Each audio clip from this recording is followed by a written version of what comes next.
Laging may tanong sa isip ko, kung ako ay bagay ba sa'yo.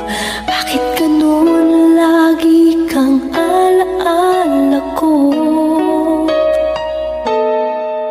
Nalalaman ko na di ako ang tinitibok ng puso mo, ngunit umaasa na mapapansin mo.